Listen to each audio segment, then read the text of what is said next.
So with the new CBA agreement by the NHL, there's going to be a lot of changes, specifically to the salary cap. Well, maybe the lack of salary cap changes. The salary cap is going to be staying at 81.5 million over the next couple of seasons. So, which teams are the most affected by the flat salary cap? We'll be taking a look at the top 5 in this video. If you like what we're doing here at Goal Line Hockey and want to see the latest news around the NHL, make sure to give this video a thumbs up and a subscribe down below.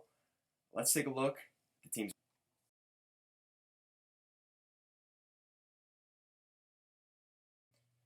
So thanks to a worldwide pandemic, we're going to see some changes to the NHL over the next couple of years. Like we talked about, the salary cap is going to be staying put at $81.5 million over the next couple of seasons. So then it brings up the question, which teams are going to be most affected? Now I'm going to give a couple of honorable mentions right here off the bat. The first one being the Boston Bruins. Now, the Boston Bruins have had a lot of success over the past couple of seasons. They went to the Stanley Cup Final in 2019, and they've been a pretty regular playoff team, second round, third round contender pretty much every year.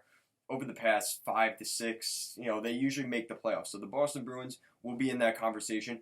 It's a little bit easier for them to fix that, though. They're going to have to choose between certain guys. You've got, the possibility, you've got Charlie McAvoy locked up now.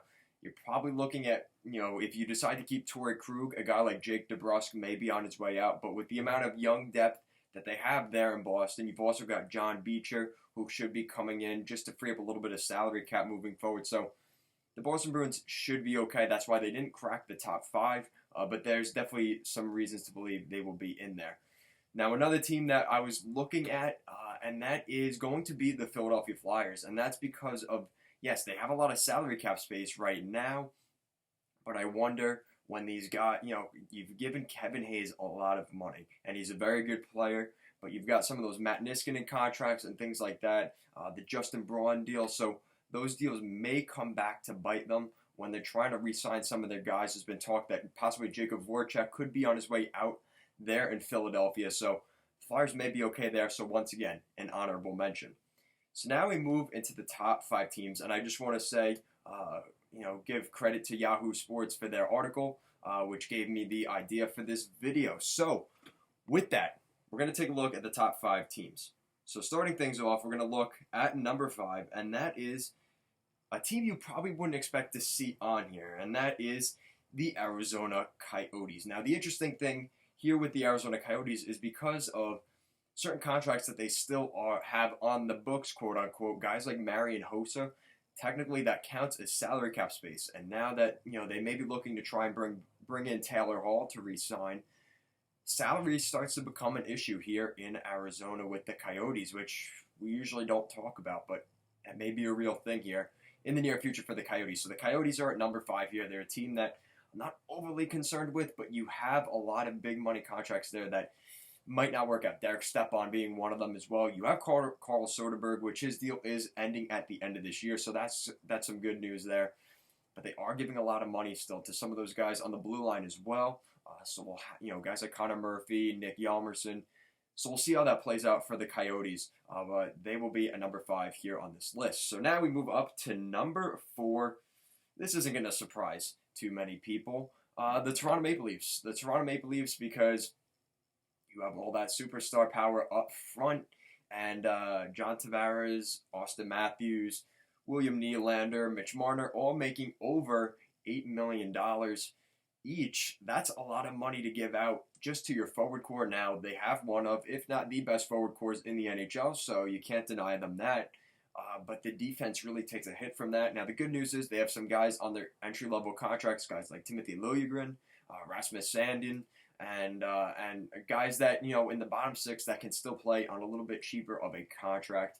So that is still favorable there for the Toronto Maple Leafs. That's pretty much it. I don't think there's too much here to say besides that, but those, the Kasperi Kapanens, the Zach Hymans, it makes you start to wonder if they're really going to be able to keep those guys with the intention of the salary cap moving up. They may not be able to keep those players. So now we move on to a team here at number 3.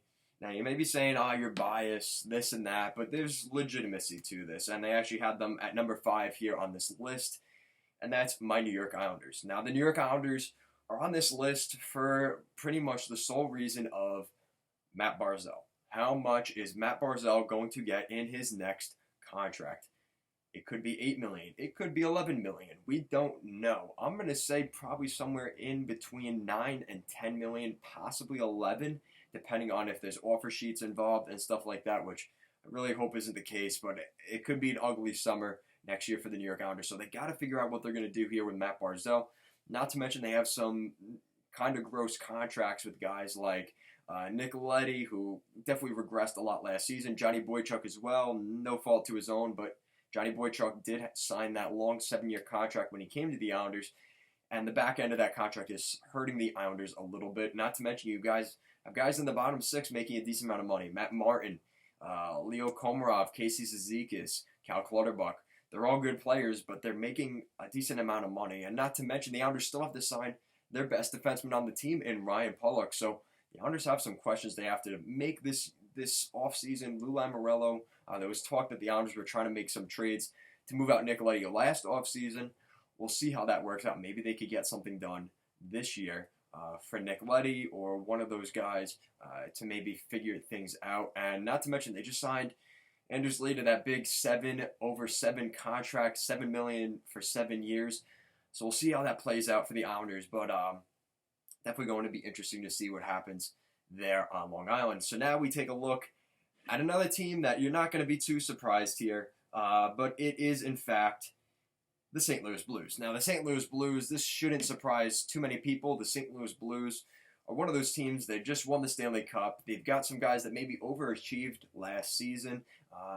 Now, Jordan Binnington, you are good, but it's only been a year and a half under Jordan Binnington there in St. Louis, so we don't know how good this team really is long term. The fact that they have Alex Pietrangelo, they're probably the best player in the 2020 free agency class at this point, the captain of the Blues, it would definitely be a big blow to that team and that blue line. They have some good defensemen on that blue line, but nothing like the leadership and the stability that they have right now in Alex Pietrangelo. We'll see how that works long term, but I think if I'm the St. Louis Blues, I'm definitely a little bit nervous about the flat salary cap.